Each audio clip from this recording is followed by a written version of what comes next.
This is the story of a man named Stanley.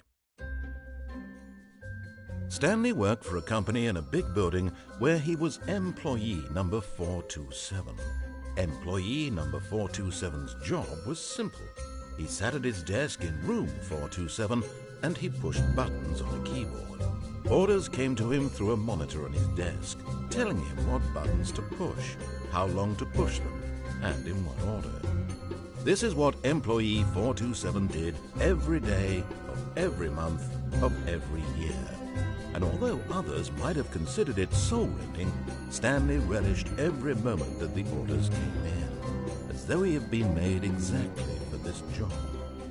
And Stanley was happy. And then one day, something very peculiar happened. Something that would forever change Stanley. Something he would never quite forget. He had been at his desk for nearly an hour when he realized that not one single order had arrived on the monitor for him to follow.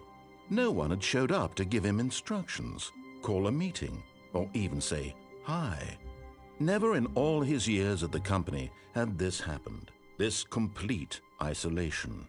Something was very clearly wrong. Shocked, frozen solid, Stanley found himself unable to move for the longest time. But as he came to his wits and regained his senses, he got up from his desk and stepped out of his office.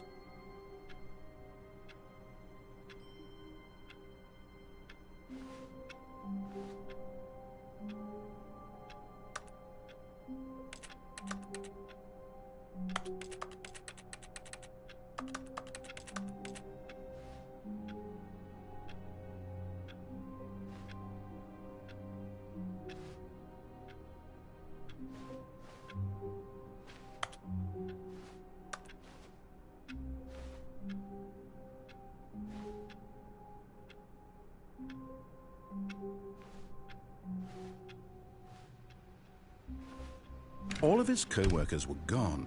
What could it mean? Stanley decided to go to the meeting room. Perhaps he had simply missed a memo. No matter how hard Stanley looked, he couldn't find a trace of his co-workers.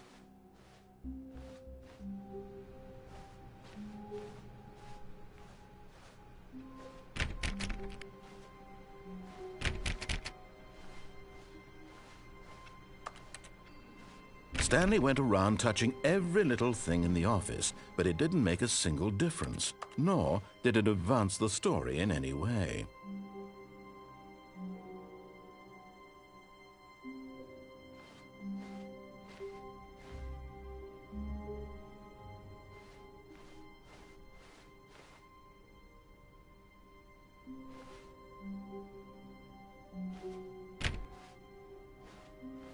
When Stanley came to a set of 2 open doors, he entered the door on his left.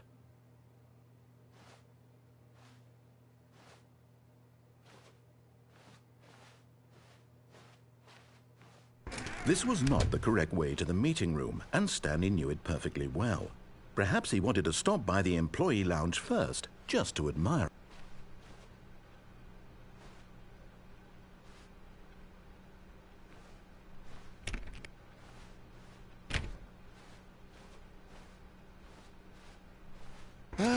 Yes, true. It had really been worth the detour after all, just to spend a few moments here in this immaculate, beautifully constructed room. Stanley simply stood here, drinking it all in.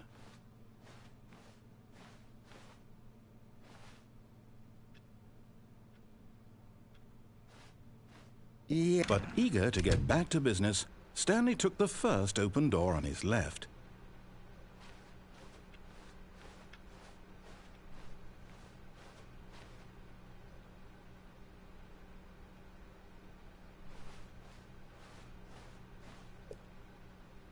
Stanley was so bad at following directions, it's incredible he wasn't fired years ago.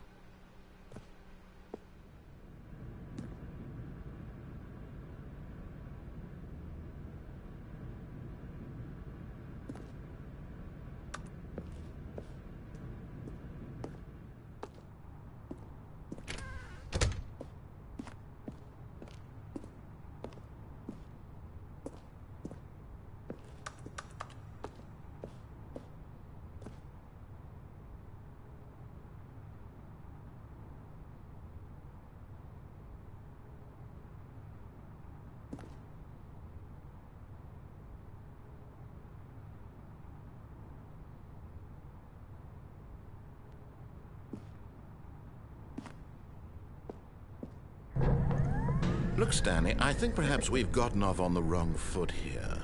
I'm not your enemy, really, I'm not.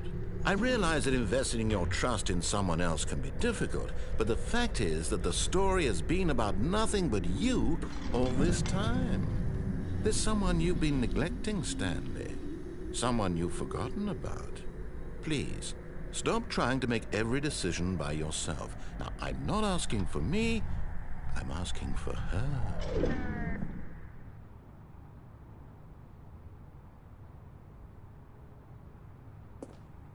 This is it, Stanley.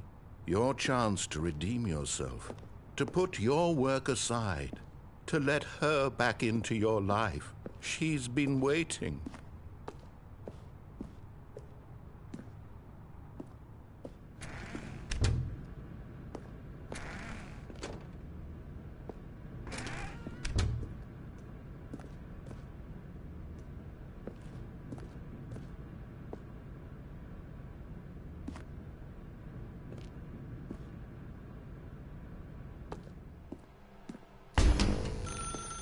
That's her, Stanley.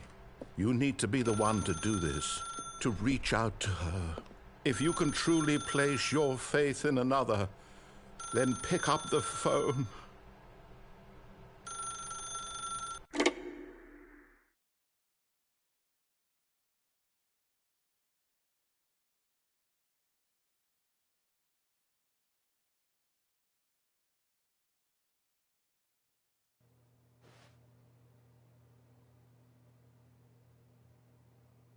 Oh, Stanley, is that you? Hold on, sweetie. Sorry to keep you waiting. I'm just pulling the bread out of the oven. All right. Okay, there we go. All right, now, I want you to come in and tell me all about your day. Gotcha. Oh, come on. Did you actually think you had a loving wife who'd want to commit their life to you? I'm trying to make a point here, Stanley. I'm trying to get you to see something. Come inside. Let me show you what's really going on here. This is a very sad story about the death of a man named Stanley. Stanley is quite a boring fellow. He has a job that demands nothing of him, and every button that he pushes is a reminder of the inconsequential nature of his existence. Look at him there, pushing buttons, doing exactly what he's told to do. Now he's pushing a button. Now he's eating lunch. Now he's going home. Now he's coming back to work. One might even feel sorry for him, except that he's chosen this life.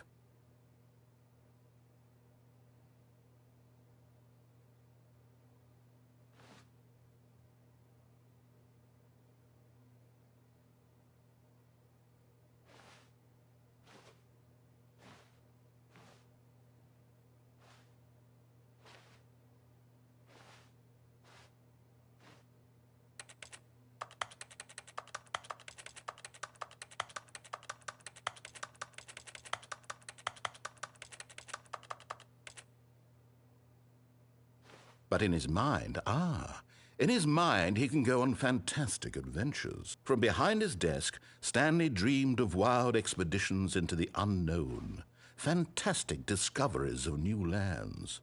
It was wonderful. And each day that he returned to work was a reminder that none of it would ever happen to him.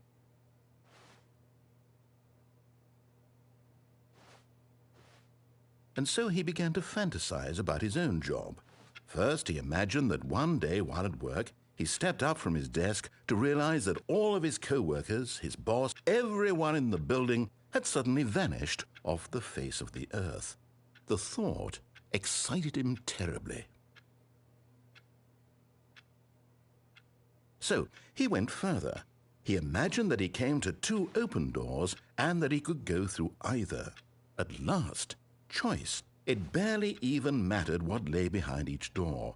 The mere thought that his decisions would mean something was almost too wonderful to behold. As he wandered through this fantasy world, he began to fill it with many possible paths and destinations. Down one path lay an enormous round room with monitors and mind controls. and down another was a yellow line that weaved in many directions, and down another was a game with a baby, and he called it the Stanley Parable.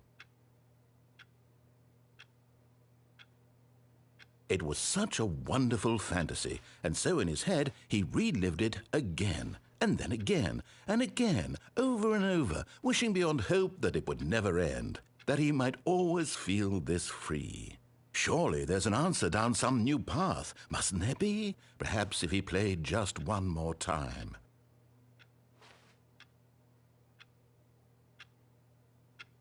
But there is no answer. How could there possibly be? In reality, all he's doing is pushing the same buttons he always has. Nothing has changed. The longer he spends here, the more invested he gets, the more he forgets which life is the real one. And I'm trying to tell him this, that in this world he can never be anything but an observer, that as long as he remains here, he's slowly killing himself. But he won't listen to me. He won't stop. Here, watch this. Stanley, the next time the screen asks you to push a button, do not do it. You see? Can he just not hear me? How can I tell him in a way that he'll understand that every second he remains here, he's electing to kill himself? How can I get him to see what I see? How can I make him look at himself?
I suppose I can't, not in the way I want him to. But I don't make the rules. I simply play to my intended purpose, the same as Stanley. We're not so different, I suppose. I'll try once more to convey all this to him. I'm compelled to. I must. Perhaps, well, maybe this time he'll see. Maybe this time. And I tried again, and Stanley pushed a button. And I tried again, and Stanley pushed a button. And I tried.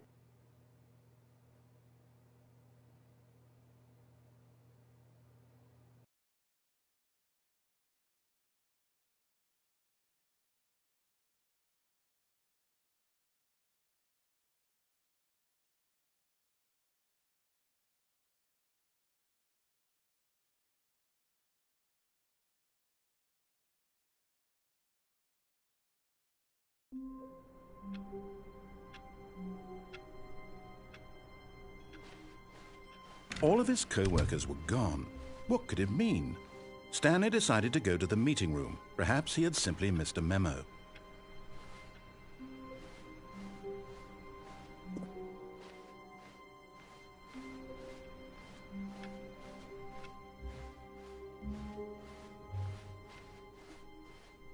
When Stanley came to a set of 2 open doors, he entered the door on his left.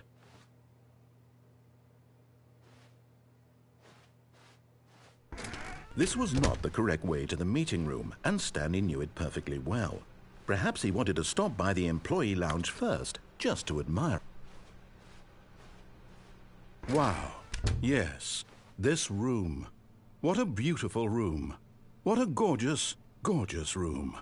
Thank goodness Stanley had taken this detour on his way to the meeting room. Life without having experienced this room was now too horrible even to consider.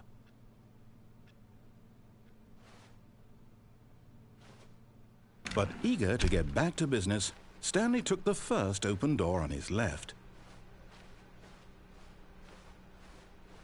Stanley was so bad at following directions, it's incredible he wasn't fired years ago.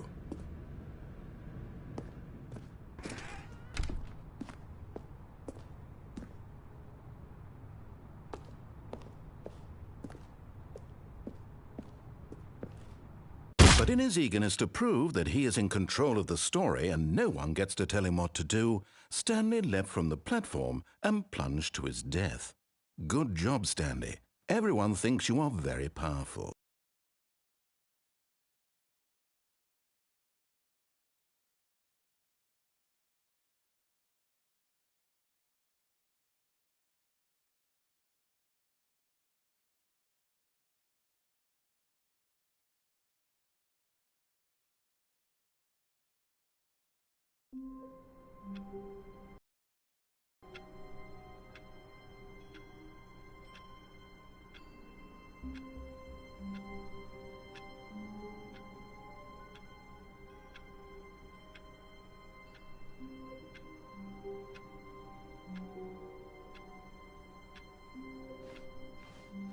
All of his co-workers were gone.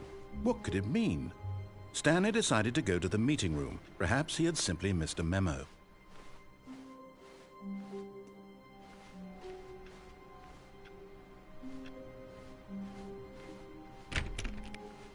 Stanley went around touching every little thing in the office, but it didn't make a single difference, nor did it advance the story in any way.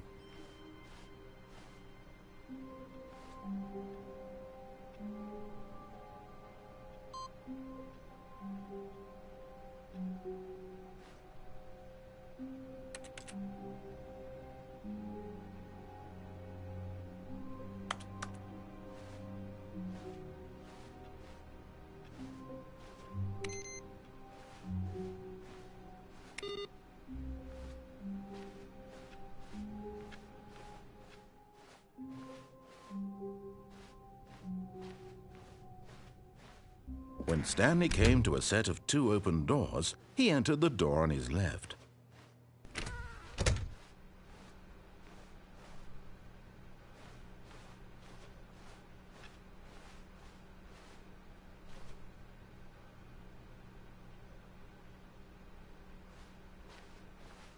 Yet there was not a single person here either. Feeling a wave of disbelief, Stanley decided to go up to his boss's office, hoping he might find an answer there.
Stanley stepped into the broom closet, but there was nothing here, so he turned around and got back on track.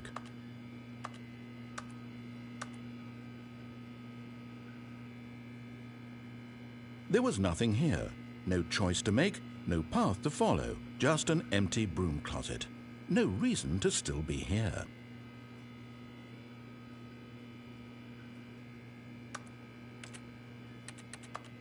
It was baffling that Stanley was still just sitting in the broom closet. He wasn't even doing anything. At least if there was something to interact with, he'd be justified in some way. As it is, he's literally just standing there doing sweet FA.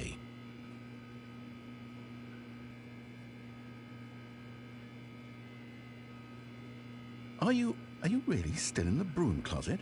Standing around doing nothing? Why? Please offer me some explanation here. I'm genuinely confused.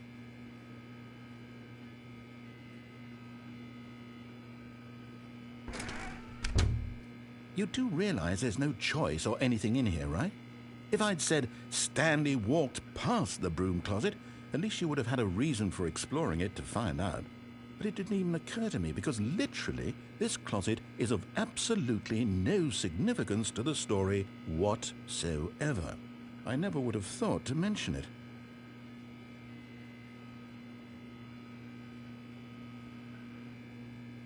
Maybe to you this is somehow its own branching path. Maybe when you go talk about this with your friends you'll say, "Oh, did you get the broom closet ending? The broom closet ending was my favorite." I hope your friends find this concerning.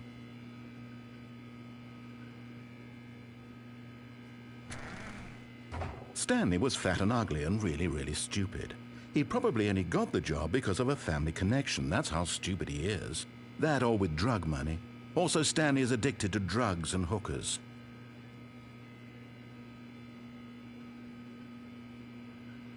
Well, I've come to a very definite conclusion about what's going on right now. You're dead. You got to this broom closet, explored it a bit, and were just about to leave because there's nothing here when a physical malady of some sort shut down your central nervous system and you collapsed in front of your screen. Well, in a situation like this, the responsible thing is to alert someone nearby so as to ensure that your body is taken care of before it begins to decompose. Hello? Anyone who happens to be nearby? The person at this computer is dead. They have fallen prey to any number of your countless human physiological vulnerabilities. It's indicative of the long-term sustainability of your species. Please remove their corpse from the area and instruct another human to take their place, making sure they understand basic first-person video game mechanics and filling them in on the history of narrative tropes in video gaming, so that the irony and insightful commentary of this game is not lost on them. All right, when you've done that, just step out into the hallway. Coming to a staircase, Stanley walked upstairs to his boss's office.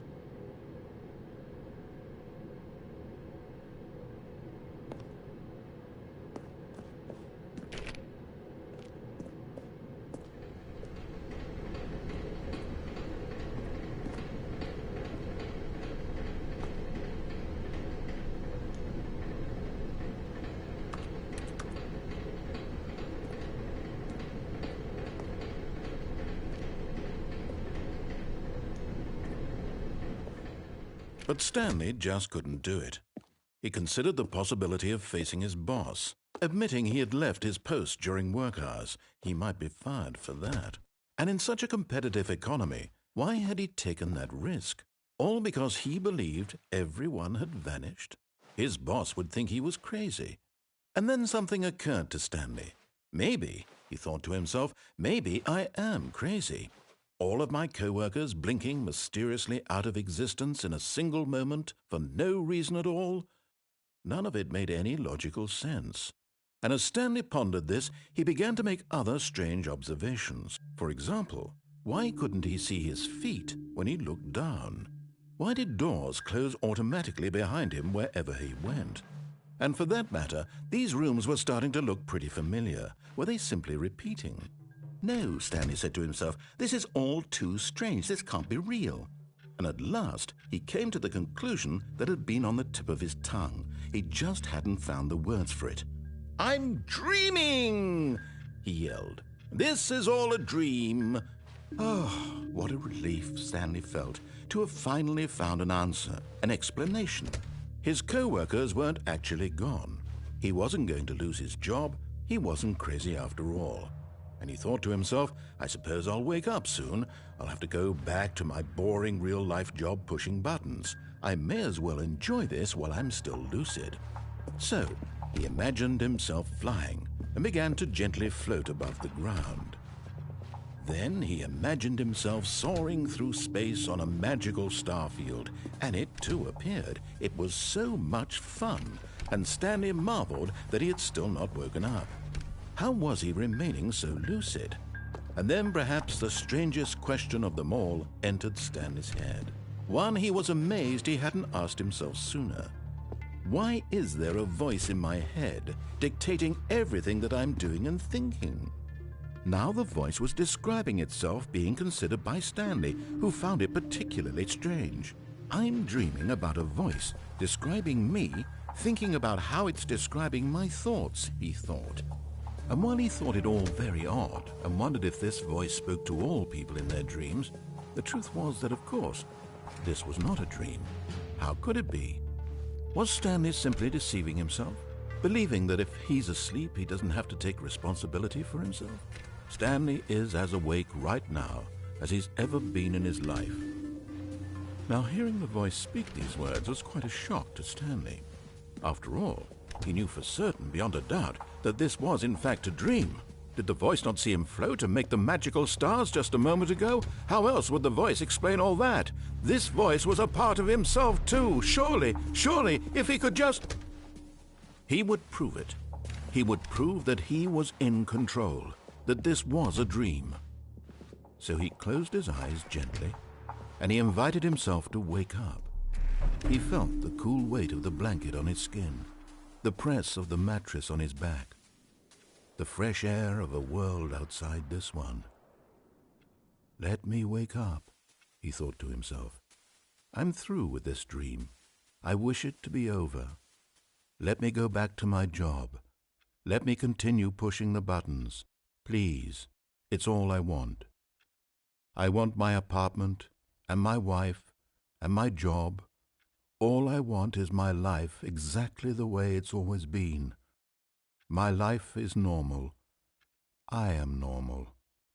Everything will be fine. I am okay.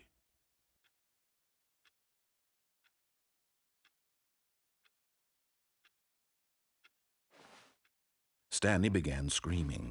Please, someone, wake me up. My name is Stanley. I have a boss. I have an office. I am real. Please, just someone tell me I am real. I must be real. I must be. Can anyone hear my voice? Who am I? Who am I? And everything went black.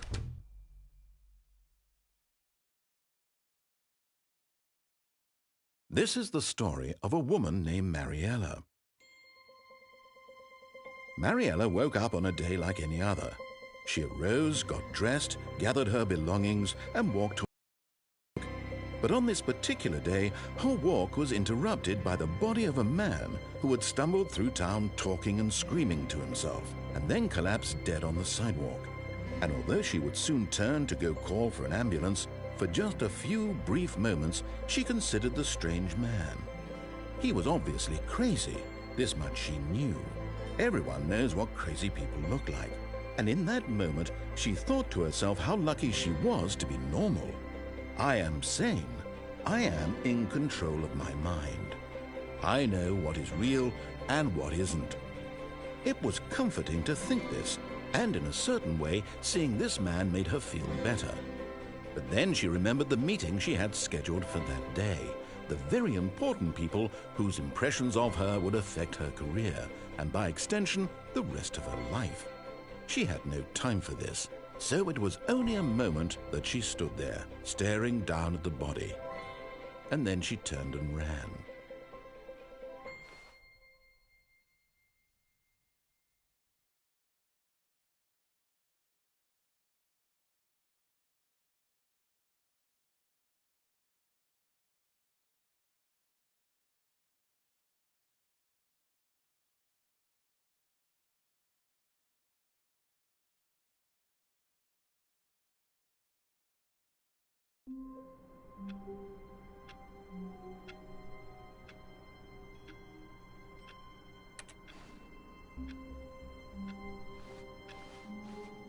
All of his co-workers were gone. What could it mean? Stanley decided to go to the meeting room. Perhaps he had simply missed a memo.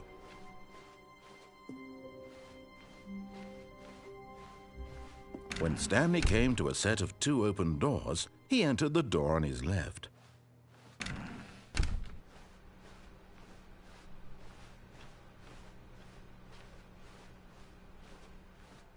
Yet there was not a single person here either. Feeling a wave of disbelief, Stanley decided to go up to his boss's office, hoping he might find an answer there. Coming to a staircase, Stanley walked upstairs to his boss's office.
Stepping into his manager's office, Stanley was once again stunned to discover not an indication of any human life. Shocked, unraveled, Stanley wondered in disbelief who orchestrated this. What dark secret was being held from him?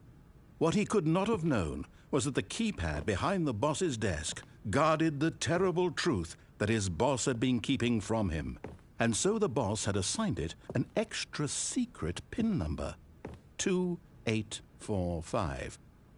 But of course, Stanley couldn't possibly have known this.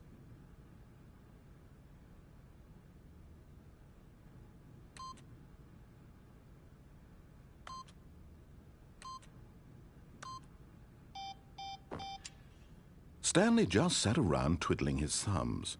Trying to input anything on the device was useless, since he could never possibly know that the combination was 2845.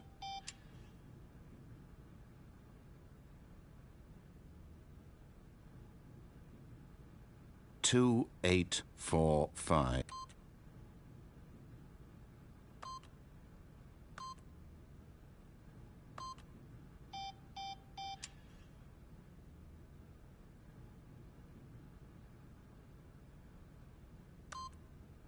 Forgot, but it turns out that the panel's emergency override kicked in, and the door just opened all by itself. And Stanley got the hell along with the story. Well, whoop-de-doo.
Descending deeper into the building, Stanley realized he felt a bit peculiar.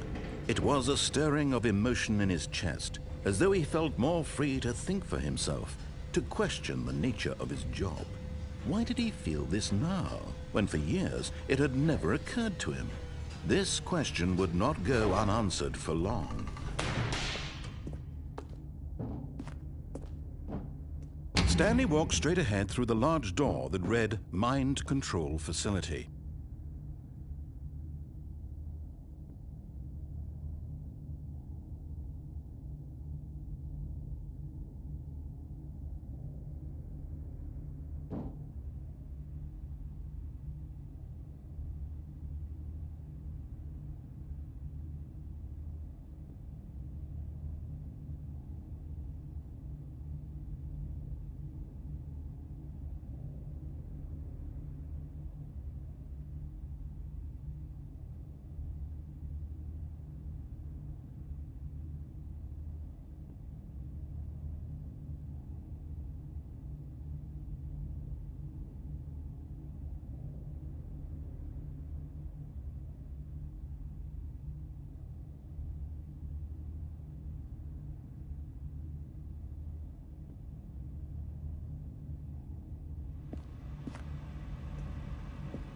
Although this passageway had the word escape written on it, the truth was that at the end of this hall, Stanley would meet his violent death.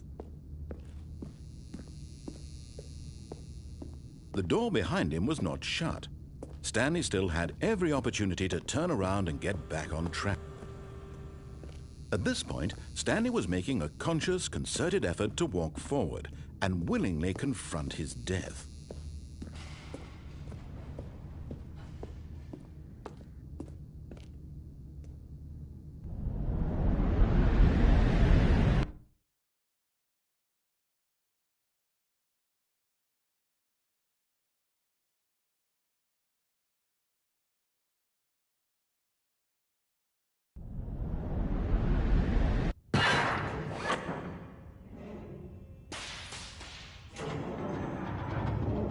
As the machine whirred into motion and Stanley was inched closer and closer to his demise, he reflected that his life had been of no consequence whatsoever. Stanley can't see the bigger picture. He doesn't know the real story, trapped forever in his narrow vision of what this world is. Perhaps his death was of no great loss, like plucking the eyeballs from a blind man. And so he resigned and willingly accepted this violent end to his brief and shallow life. Farewell, Stanley.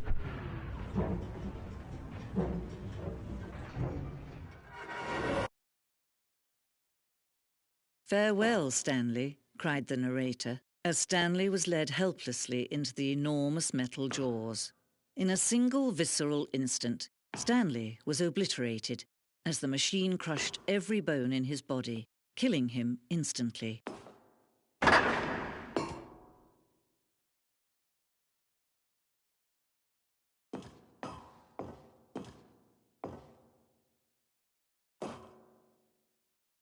And yet it would be just a few minutes before Stanley would restart the game, back in his office, as alive as ever.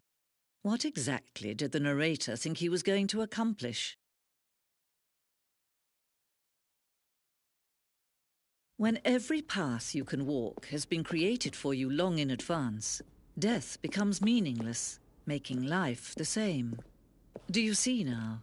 Do you see that Stanley was already dead from the moment he hit start?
Stanley stood on the roof.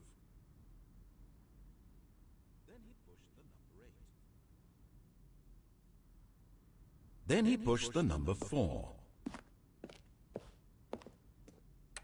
Stanley pushed the orange lever. And finally, he pushed the number 6. Stanley stood on the roof.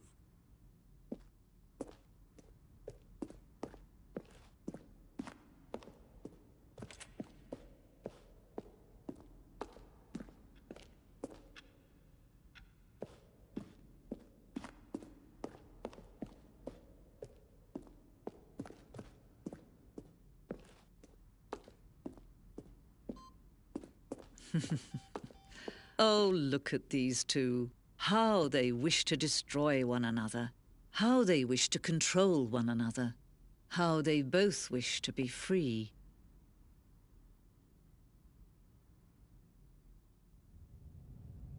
Can you see?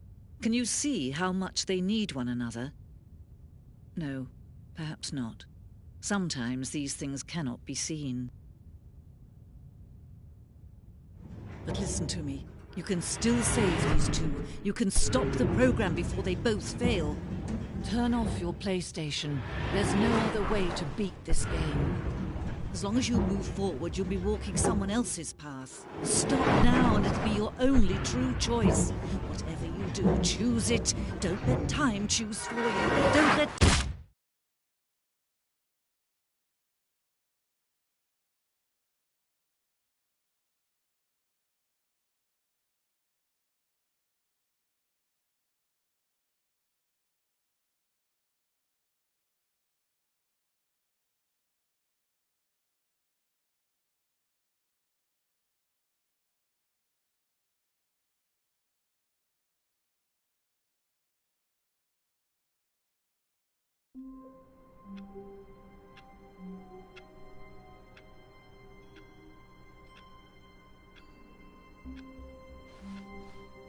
All of his co-workers were gone.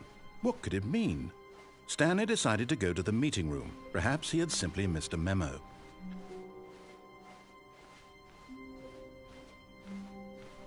When Stanley came to a set of 2 open doors, he entered the door on his left. This was not the correct way to the meeting room, and Stanley knew it perfectly well. Perhaps he wanted to stop by the employee lounge first, just to admire it.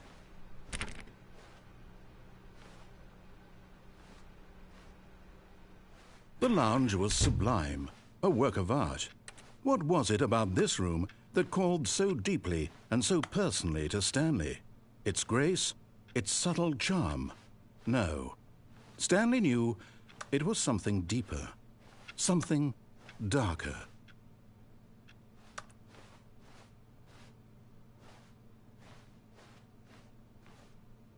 Yes, really, really worth it being here in the room. A room so utterly captivating that even though all your co-workers have mysteriously vanished, here you sit looking at these chairs and some paintings. Really worth.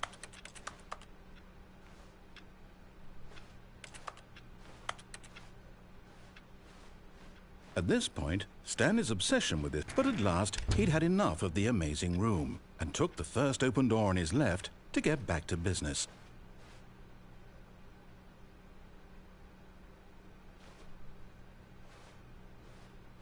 And so he detoured through the maintenance section, walked straight ahead to the opposite door, and got back on track.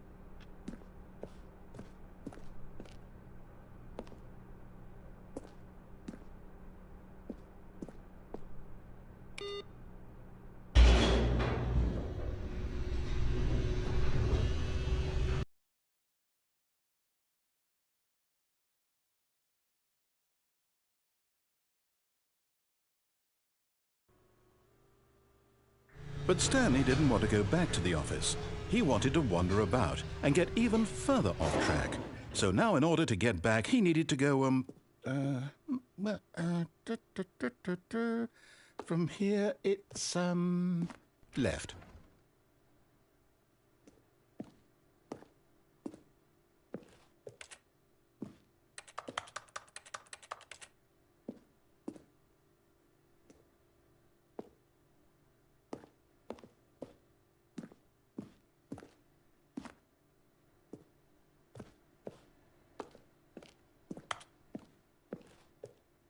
Oh, no. No, it's to the right. My mistake.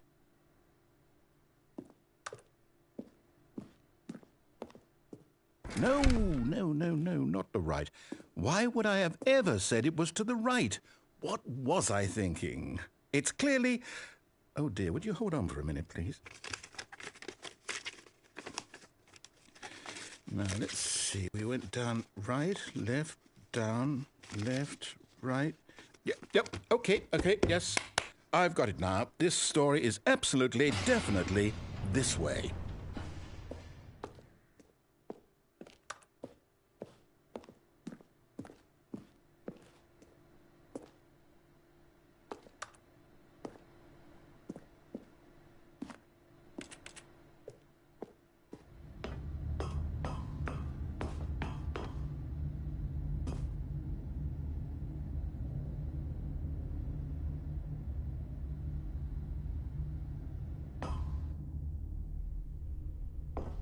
No. This isn't right at all. You're not supposed to be here yet. This is all a spoiler. Quick, Stanley, close your eyes. Okay. We just have to get back to, oh, who am I kidding? It's all rubbish now. The whole story completely unusable. How about, rather than waste my time trying to salvage this nonsense, we'll just restart the game from the beginning. And this time, suppose we don't wander so far off track, Okay, from the top.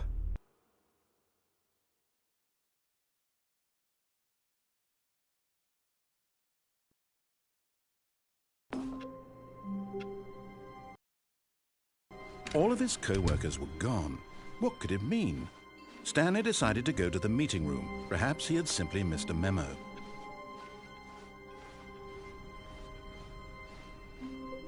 When Stanley... Wait, what? No, I restarted. I swear I definitely restarted the game over, completely fresh. Everything should be... Oh, did something change? Stanley, did you change anything when we were back in that room with all the monitors? Did you move the story somewhere or... Hold on. Why am I asking you? I'm the one who wrote the story. It was right here just a minute ago. I know for sure that it's here somewhere. Okay, then. It's an adventure. Come, Stanley. Let's find the story.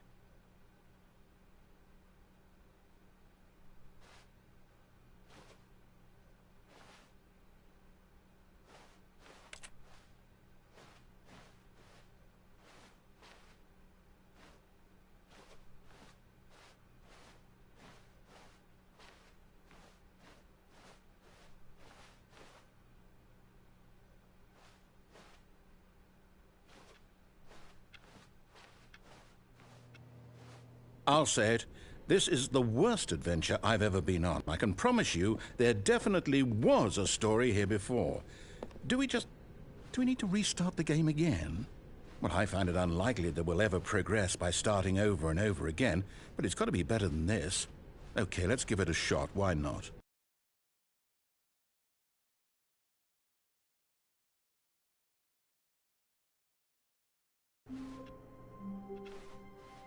All of his co-workers were gone. What could it mean? Stanley decided to go to the meeting room. Perhaps he had simply missed a memo.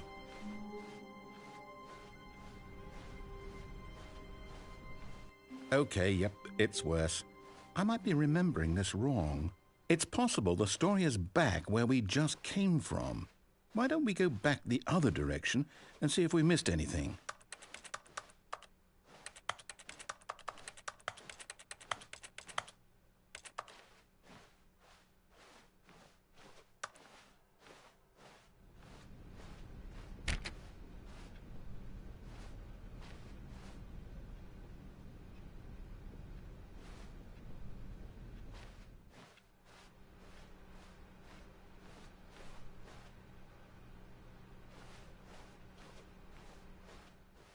Aha! I knew we'd miss something. The story. Here it comes. No, wait. Never mind. Not the story. Okay, let's head back the other way and retrace our steps.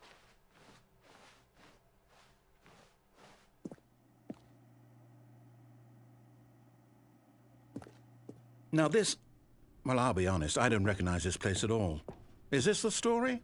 I don't think so. I can't quite recall, but I believe my story took place in an office building.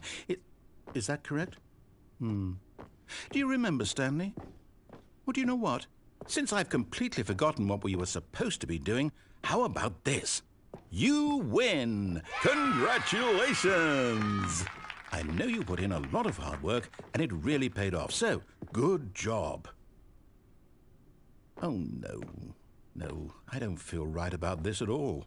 We both know you didn't put in any actual work for that win. Some people win fair and square, and this was not one of those situations. Okay, I'm getting weirded out by whatever this place is. I don't care what might happen this time. I have to restart.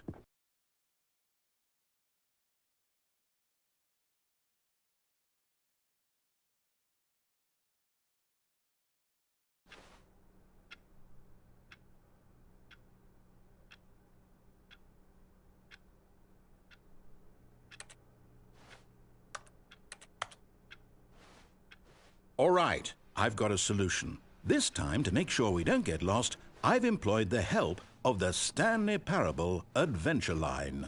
Just follow the line. How simple is that?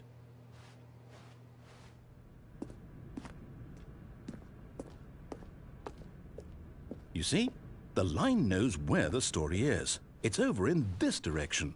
Onward, Stanley, to destiny. Though, here's a thought.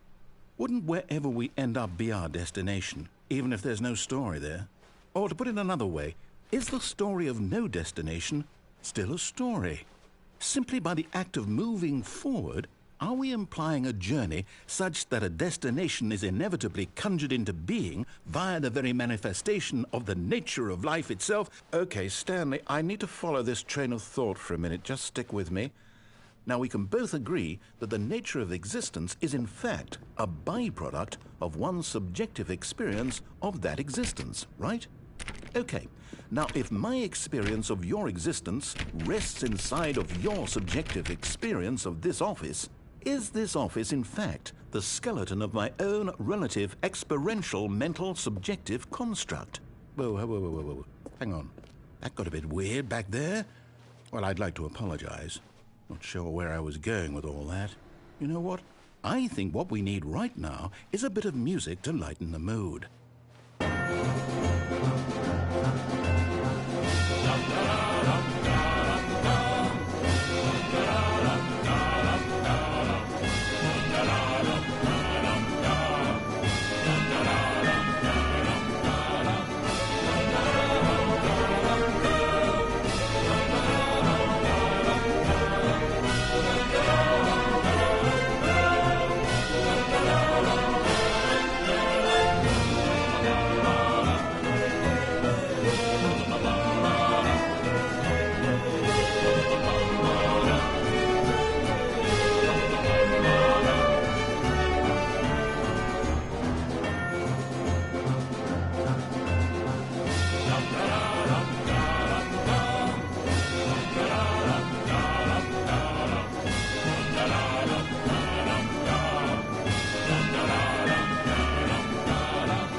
Cut the music, go back and look at that fern.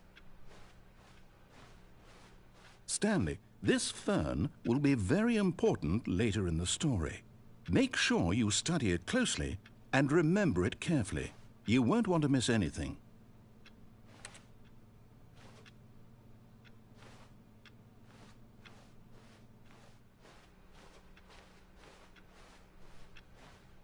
Wait, what? We're back at the office? No, no. Line, you do know we're looking for the Stanley Parable, right? The story? Is any of this ringing a bell?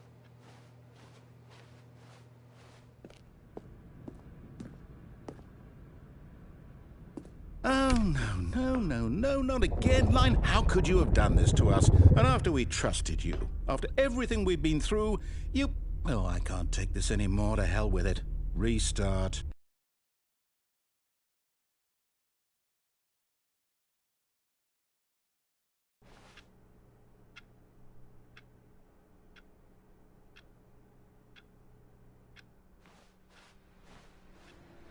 You know what, Stanley? I say forget the adventure line. What's it ever done for us? We're intelligent people, right? Why can't we make up our own story? Something exciting, daring, mysterious. Ooh, this all sounds perfectly doable. Why don't we simply start wandering in, well, I don't know. How about this direction?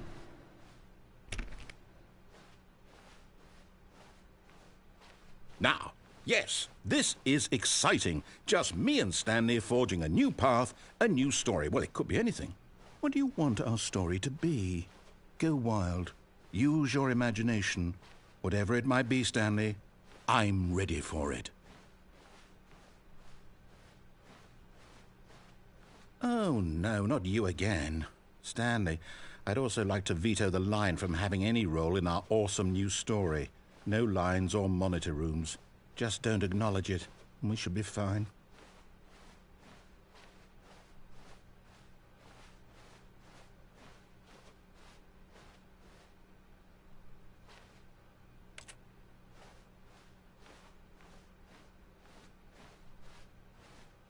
Ah, a choice. We get to make a decision. From here, the story is in our control. How important we mustn't squander the opportunity. In fact, I believe I need a minute to think here. Just walk in circles for a minute. Okay, so I know that each door has to lead somewhere, which means that somewhere, the place where we're trying to go, there must be a reverse door that leads here.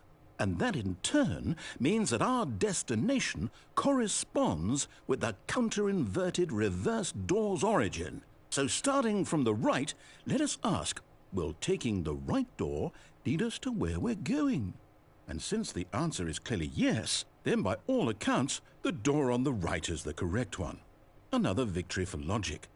Come, Stanley, our destiny awaits. Oh, hold up, what's this? The confusion ending. You're telling me that's what this is? It's all one giant ending? And we're supposed to restart the game, what, eight times? That's really how all this goes? It's all determined? So now, according to the schedule, I restart again. Then what? Am I just supposed to forget? Well, what if I don't want to forget? My mind goes blank simply because it's written here on this thing, wall. Well, who consulted me? Why don't I get to decide? Why don't I get a say in all of this? Is it really... No, it can't be. I don't want it to be. I don't want the game to keep restarting. I don't want to forget what's going on. I don't want to be trapped like this. I won't restart the game. I won't do it. I won't do it. I won't do it. And the timer stopped? Does that mean, did we do it? Did we break the cycle? The, whatever it is that made this schedule? How would we even know? Will someone come for us? Will something happen? So, okay. I guess now we just wait, you know. I suppose in some way that this is a kind of story, wouldn't you agree? I'm not quite sure if we're in the destination or the journey, though they're always saying that life is about the journey and not the destination. So I hope that's where we are right now. We'll find out, won't we? Eventually. Well, in the meantime...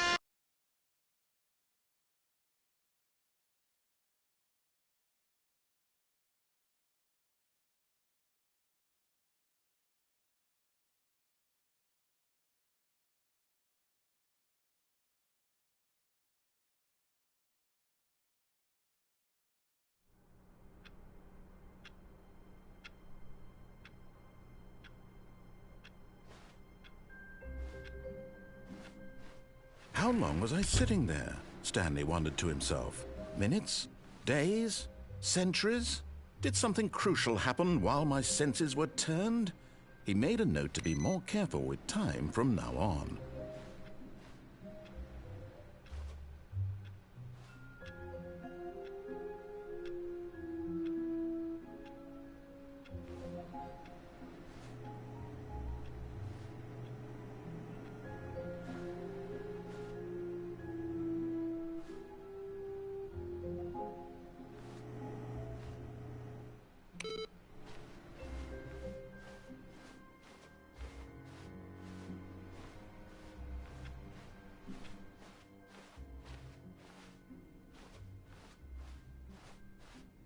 When Stanley came to a set of 2 open doors, he entered the door on his left.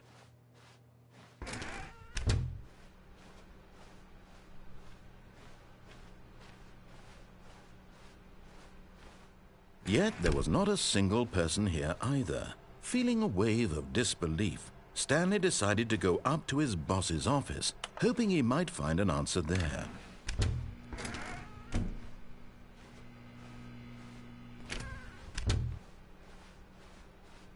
Coming to a staircase, Stanley walked upstairs to his boss's office.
Stepping into his manager's office, Stanley was once again stunned to discover not an indication of any human life. What could it mean? Stanley wondered aloud to nobody. He began wildly tearing through papers on the boss's desk, pulling books off the shelf. looking behind paintings, desperate for clues to his situation. But his attention was caught by a keypad behind the boss's desk. Stanley was in such a rush to get through the story as quickly as possible, he didn't even have a single minute to just let the narrator talk. That kind of anxiety isn't healthy, so he relaxed for a few moments with some calming New Age music.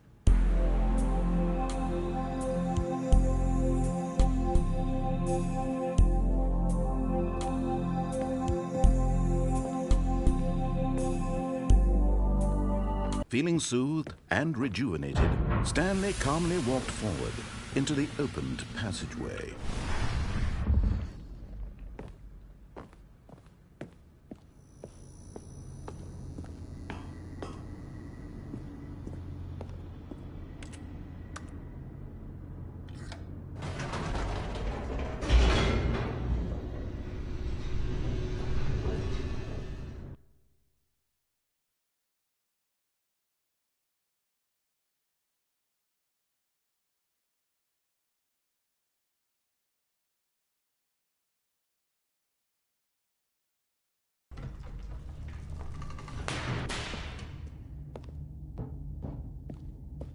Stanley walked straight ahead through the large door that read Mind Control Facility.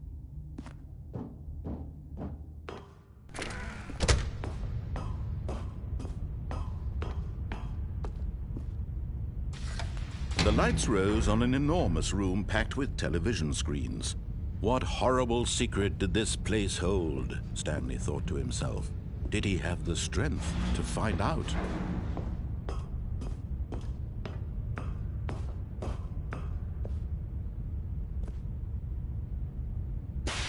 Now the monitors jumped to life, their true nature revealed. Each bore the number of an employee in the building, Stanley's co-workers. The lives of so many individuals reduced to images on a screen, and Stanley, one of them, eternally monitored in this place where freedom meant nothing.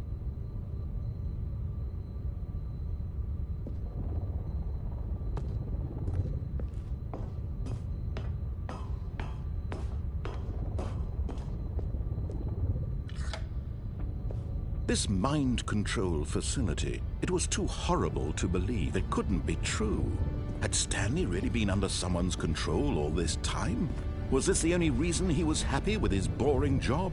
That his emotions had been manipulated to accept it blindly?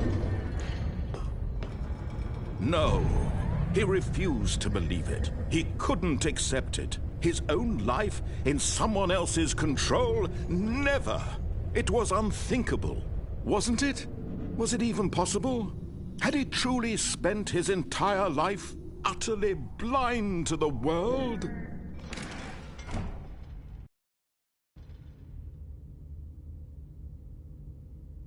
But here was the proof. The heart of the operation. Controls labeled with emotions. Happy, or sad, or content. Walking, eating, working. All of it monitored and commanded from this very place. And as the cold reality of his past began to sink in, Stanley decided that this machinery would never again exert its terrible power over another human life. For he would dismantle the controls once and for all.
And when at last he found the source of the room's power, he knew it was his duty, his obligation to put an end to this horrible place and to everything it stood for.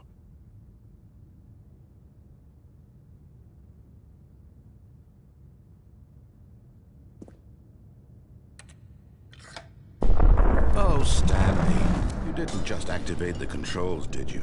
After they kept you enslaved all these years, you go and you try to take control of the machine for yourself. Is that what you wanted? Control? Oh, Stanley, I applaud your effort, I really do. But you need to understand, there's only so much that machine can do. You were supposed to let it go, turn the controls off, and leave. If you want to throw my story off track, you're going to have to do much better than that. I'm afraid you don't have nearly the power you think you do. For example, and I believe you'll find this pertinent, Stanley suddenly realized he had just initiated the network's emergency detonation system. In the event that this machine is activated without proper DNA identification, nuclear detonators are set to explode, eliminating the entire complex. How long until detonation then?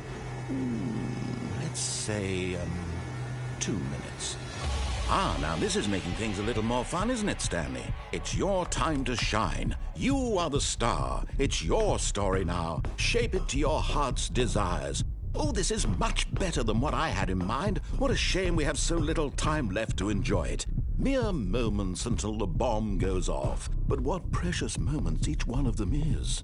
More time to talk about you, about me, where we're going, what all this means. I barely know where to start. What's that? You'd like to know where your co-workers are? A moment of solace before you're obliterated? All right, I'm in a good mood. You're gonna die anyway. I'll tell you exactly what happened to them. I erased them.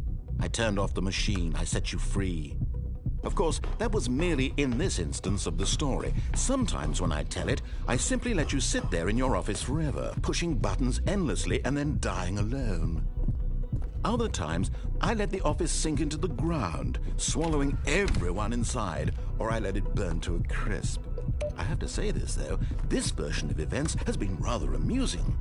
Watching you try to make sense of everything and take back the control wrested away from you, it's quite rich. I almost hate to see it go. But I'm sure whatever I come up with on the next go-around will be even better. My goodness, only 34 seconds left. But I'm enjoying this so much. You know what? To hell with it. I'm going to put some extra time on the clock, why not? These are precious additional seconds, Stanley. Time doesn't grow on trees. Oh dear me, what's the matter, Stanley? Is it that you have no idea where you're going or what you're supposed to be doing right now? Or did you just assume when you saw that timer that something in this room was capable of turning it off? I mean, look at you. Running from button to button, screen to screen, clicking on every little thing in this room. These numbered buttons, no, these colored ones. Or maybe this big red button, or this door. Everything, anything, something here will save me. Why would you think that, Stanley? That this video game can be beaten? Won? Solved? Do you have any idea what your purpose in this place is? Stanley, you're in for quite a disappointment. But here's a spoiler for you. That timer isn't a catalyst to keep the action moving along. It's just seconds ticking away to your death. You're only still playing instead of watching a cutscene because I want to watch you for every moment that you're powerless. To see you made humble. This is not a challenge. It's a tragedy. You wanted to control this world, that's fine. But I'm going to destroy it first, so you can't. Take a look at the clock, Stanley. That's 30 seconds you have left to struggle. 30 seconds until a big boom and then nothing. No ending here, just you being blown to pieces. Will you cling desperately to your frail life, or will you let it go peacefully? Another choice. Make it count. Or don't. It's all the same to me, all a part of the joke. And believe me, I will be laughing at every second of your inevitable life from the moment we fade in until the moment I say, happily ever after.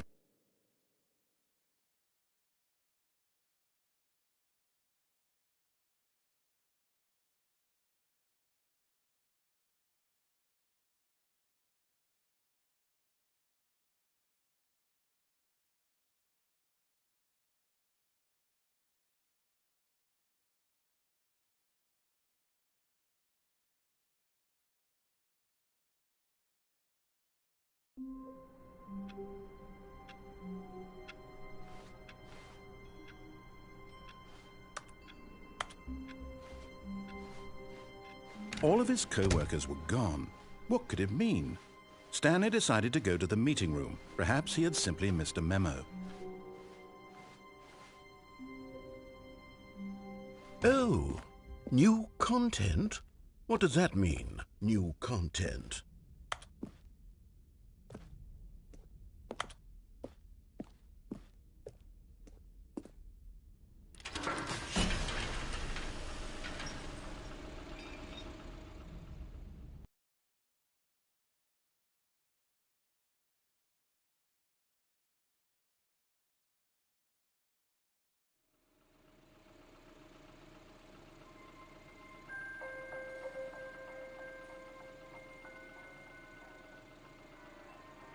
Hello, and thank you for playing The Stanley Parable Ultra Deluxe. As you may know, The Stanley Parable was a video game released in 2013 on home computers. After receiving critical and commercial success, it was expanded upon in 2022 with The Stanley Parable Ultra Deluxe, a reimagining of the game for consoles and home computers. The Stanley Parable Ultra Deluxe features exciting new content that broadens and expands the world of the Stanley Parable, delighting audiences the world over.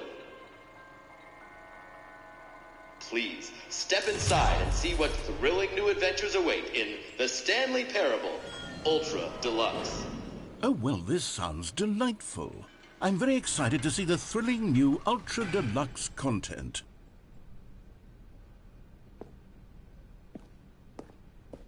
Okay, so far it's an elevator. Nothing special yet, but I'm sure it's just the beginning of a mesmerizing adventure.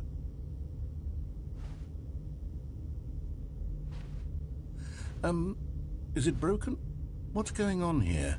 Should we be moving somewhere or... Oh, there we go. All right, finally, at long last, it's on to the new content. I've never been more ready. Let's do it.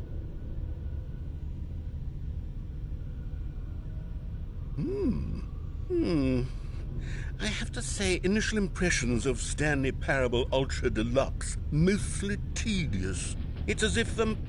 Oh, okay. Let's see the content. Give me the content, Stanley.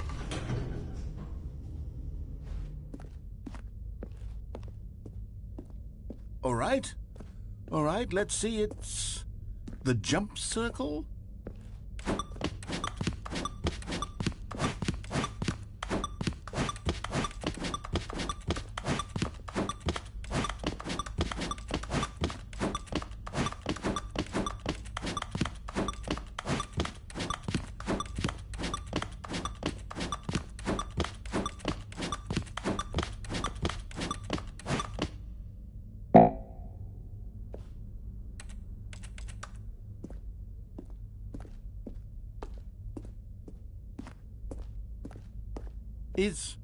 Is that it?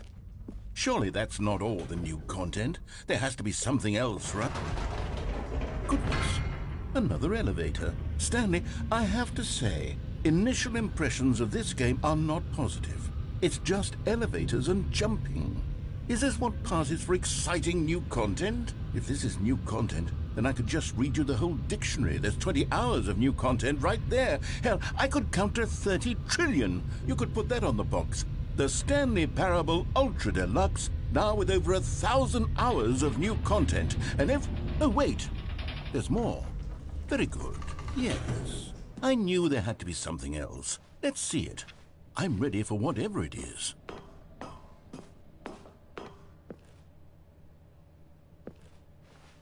That's it?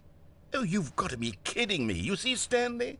This is what happens when greedy video game developers with no respect for their fan base rush a cheap expansion to market for no reason other than to make an easy dollar. And don't get me started on the level of craftsmanship that's gone into it. In fact, I'm looking right now at the game's trophies, and it's hard to believe one of them actually says, "Test trophy, please ignore." What quality assurance department signed off on this?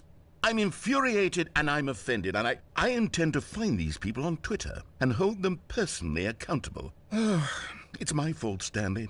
I built up too much anticipation around the new content, I'm afraid. It could never have lived up to such expectations. If you're still with me, why don't we just reset the game, and we'll try to get back to what the Stanley Parable is really about. No frills, no gimmicks. Just you and me having a great time together like always. What do you say, friend?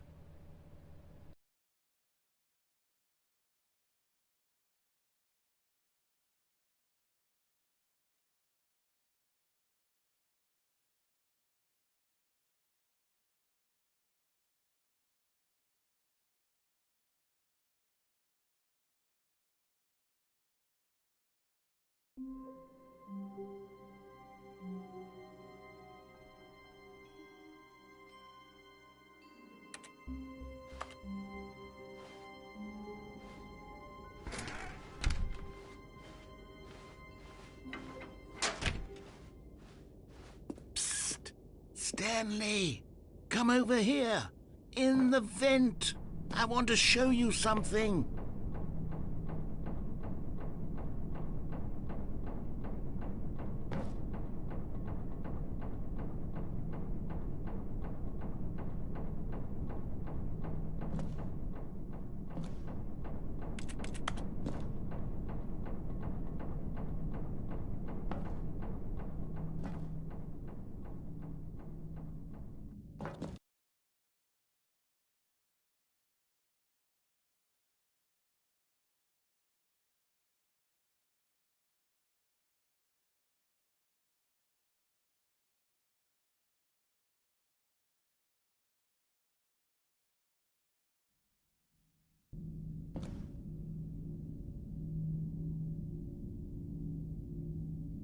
Okay, you remember how cheap and unsatisfying the new Ultra Deluxe content turned out to be? Well, it got me thinking about the past, and how much better the Stanley Parable used to be. So I made something special and tucked it away here where the game's developers won't find it. Just our little secret. Take a look.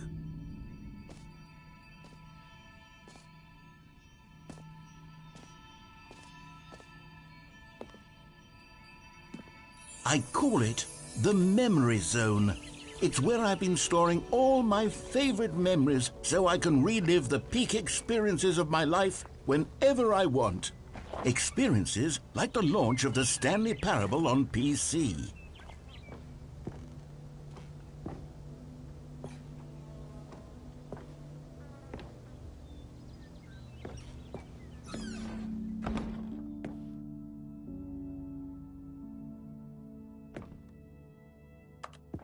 You see, Stanley, doesn't the Memory Zone remind you of how wonderful Stanley Parable was before it was sullied with a cheap PlayStation port?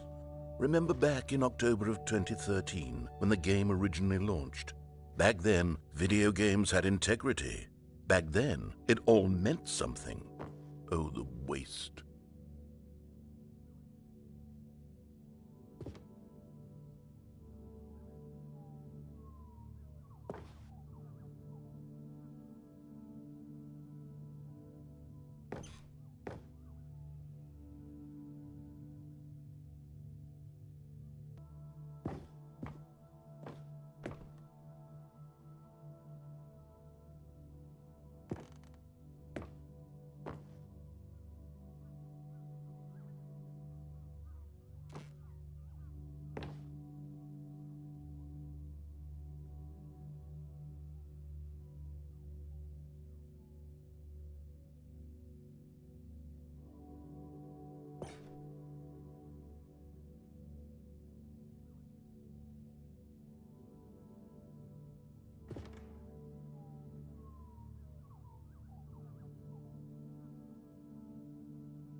Je suis dans la mémoriso, c'est sur l'abri des loups, et je n'attends. And over here is where I keep reviews of the Stanley Parable. Like this stunning triumph of games journalism, 10 out of 10 from Destructoid.com. James Stephanie Sterling writes, and I quote, "Where so many games that aspire to be more than games end up less than any form of art, Stanley Parable strives and then succeeds to be every game ever created." Did you hear that, Stanley? Every game ever created. That's how grand and all-encompassing the original Stanley Parable was. It was literally every game ever created. It was Skyrim, it was Persona 3, it was all of them, and now it's nothing. It's no games at all. It isn't even the Stanley Parable anymore. It's just a husk now, a lifeless husk with an hour of new elevator content.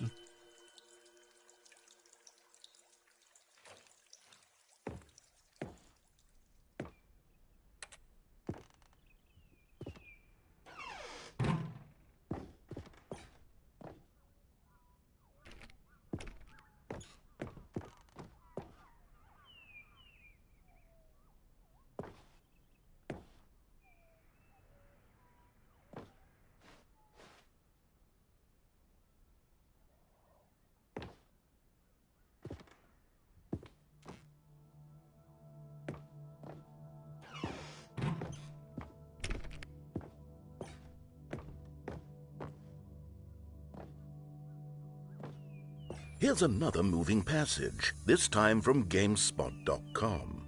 The Stanley Parable is both a richly stimulating commentary on the nature of choice in games and one that offers some of the most enjoyable, surprising, and rewarding choices I've ever been confronted with in a game. 9 out of 10. Don't you get it, Stanley? The game was perfect. It didn't need anything else. It didn't need new content. All they had to do was transport it in pristine condition along to the PlayStation. Boom, done. And they couldn't even do that. Couldn't resist the urge to go meddling with a beloved franchise.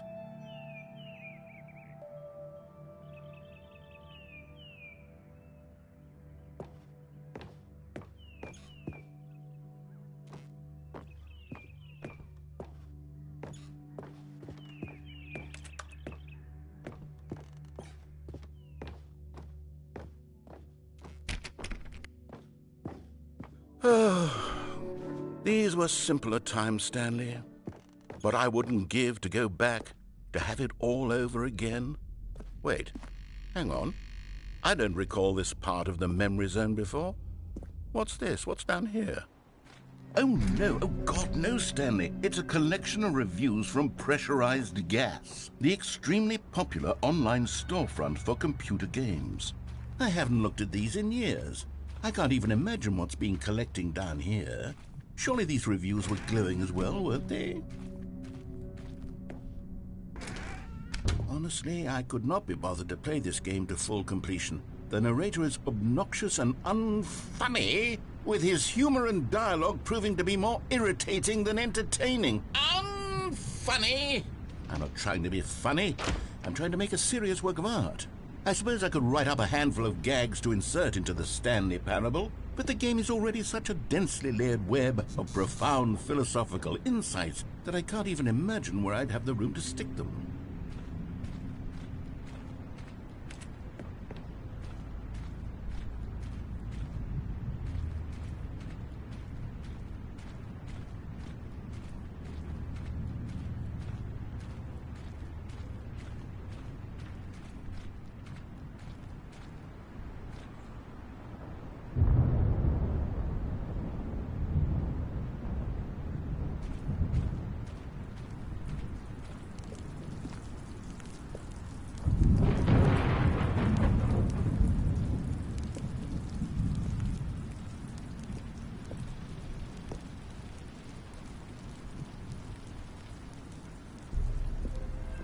Okay, let's see what this one says.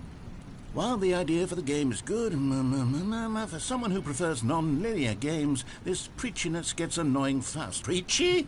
Stanley? I'm not preachy, am I? You can tell me if I'm preachy. Honestly, you can. Oh, goodness. This is actually quite shocking for me. I always, well, to be honest, I had always thought of the game's dialogue as being rather terse to begin with. You can't know how much fluff I cut from the game to get it to feel as light and airy as it... Well, I always thought it did, but maybe it wasn't. Oh dear. What an awful memory to have to hold on to. These black marks on my otherwise unimpeachable track record. I feel like a failure. Like I let these people down. Perhaps the Stanley Parable isn't quite as sterling as I always remembered.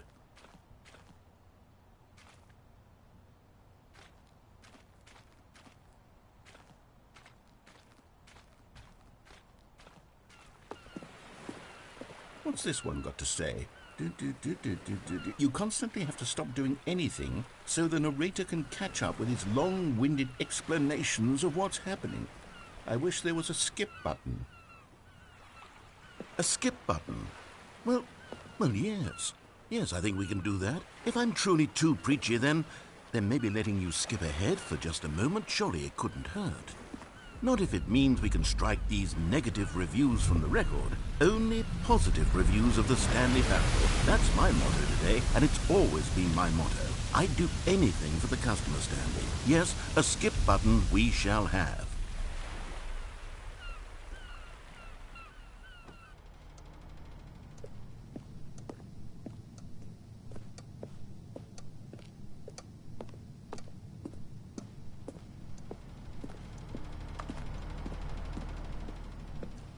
And here it is. Go ahead and give it a shot. I'll pop you forward in time so that the second my incessant droning starts to bore you with...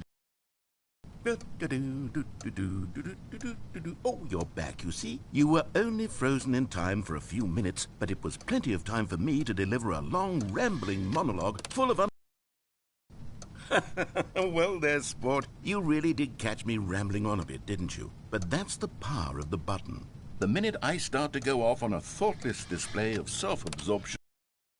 Okay, welcome back, Stanley. Now, I should say that the amount of time the button has been skipping through is becoming longer and longer. That last one was, well, I want to say maybe 30, 45 minutes?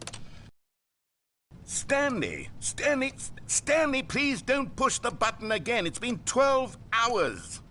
You've just been frozen there. I don't know why the skips are getting longer, but they're...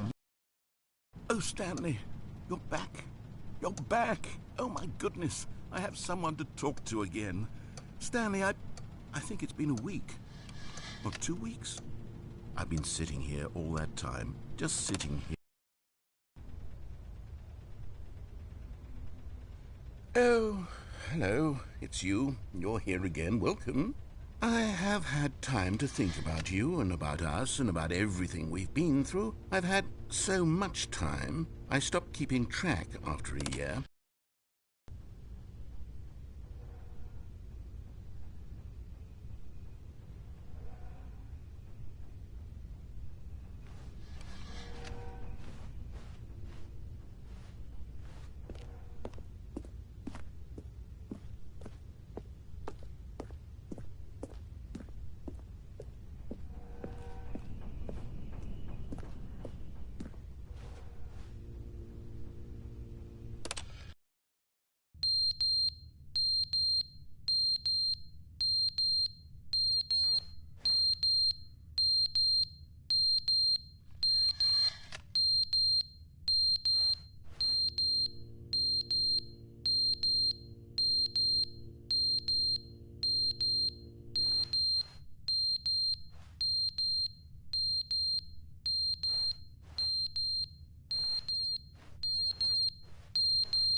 But they didn't understand the game was never meant to be funny. It was meant to have a point. It was meant to speak to the human condition. But where are the jokes? Where are the jokes? They bemoaned, they screamed, they gnashed their teeth and said, entertain us. It wasn't enough. They had to leave a pathetic little thumbs-down review and make all of their pitiful demands. But then, he's talking too much, they said. First, he didn't...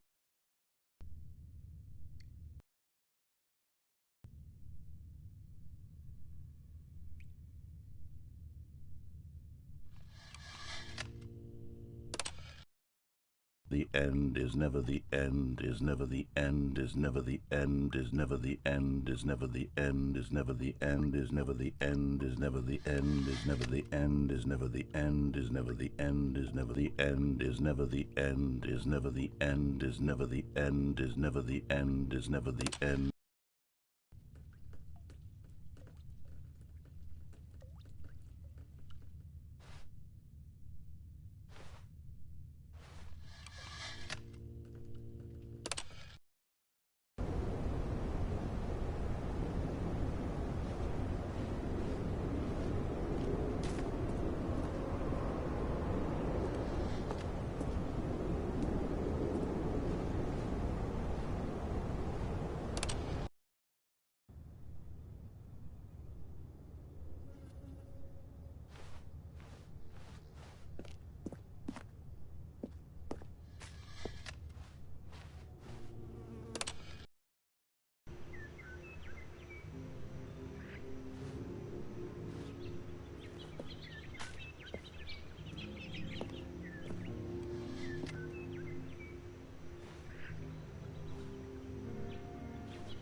How long was I sitting there? Stanley wondered to himself. Minutes? Days? Centuries? Did something crucial happen while my senses were turned? He made a note to be more careful with time from now on.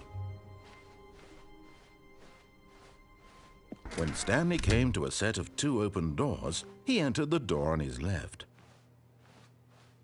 This was not the correct way to the meeting room, and Stanley knew it perfectly well. Perhaps he wanted to stop by the employee lounge first, just to admire it. Standing now in this incredible room, Stanley for the first time understood true happiness. Then the feeling went away, and he felt sad again. Then it came back, and lingered for a minute or two. Now it's only half there, just a kind of, tingle. But eager to get back to business, Stanley took the first open door on his left. And so he detoured through the maintenance section, walked straight ahead to the opposite door, and got back on track. Yet there was not a single person here either. Feeling a wave of disbelief, Stanley decided to go up to his boss's office, hoping he might find an answer there. Coming to a staircase, Stanley walked upstairs to his boss's office.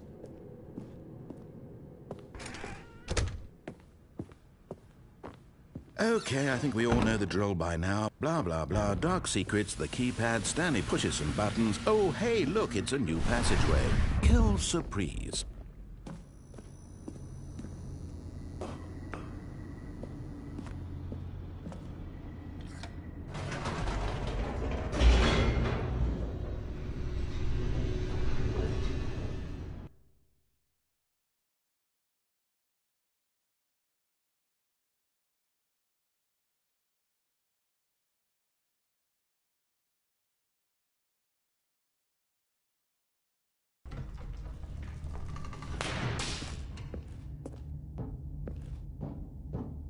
Stanley walked straight ahead through the large door that read Mind Control Facility.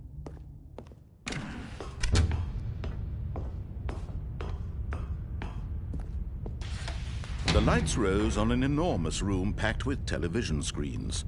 What horrible secret did this place hold? Stanley thought to himself. Did he have the strength to find out?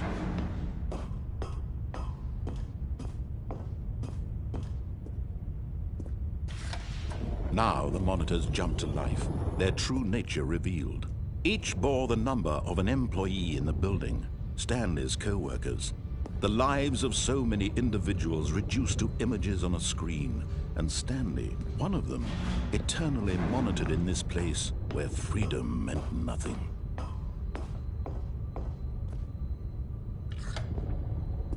This mind control facility, it was too horrible to believe. It couldn't be true. Had Stanley really been under someone's control all this time? Was this the only reason he was happy with his boring job? That his emotions had been manipulated to accept it blindly? No, he refused to believe it. He couldn't accept it. His own life in someone else's control? Never! It was unthinkable. Wasn't it? Was it even possible? Had he truly spent his entire life utterly blind to the world?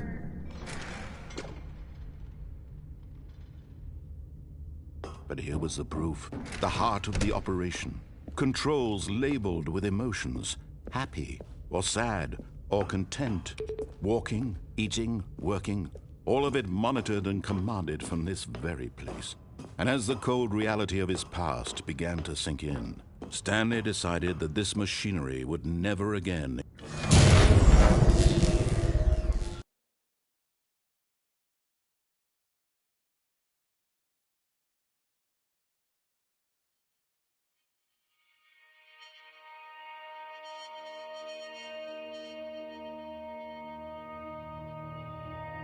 Blackness and a rising chill of uncertainty. Was it over? Yes! He had won! He had defeated the machine, unshackled himself from someone else's command. Freedom was mere moments away. And yet, even as the immense door slowly opened, Stanley reflected on how many puzzles still lay unsolved. Where had his co-workers gone? How had he been freed from the machine's grasp? What other mysteries did this strange building hold? But as sunlight streamed into the chamber, he realized none of this mattered to him. For it was not knowledge or even power that he had been seeking, but happiness. Perhaps his goal had not been to understand, but to let go. No longer would anyone tell him where to go, what to do, or how to feel. Whatever life he lives, it will be his. And that was all he needed to know. It was perhaps the only thing worth knowing. Stanley stepped through the open door.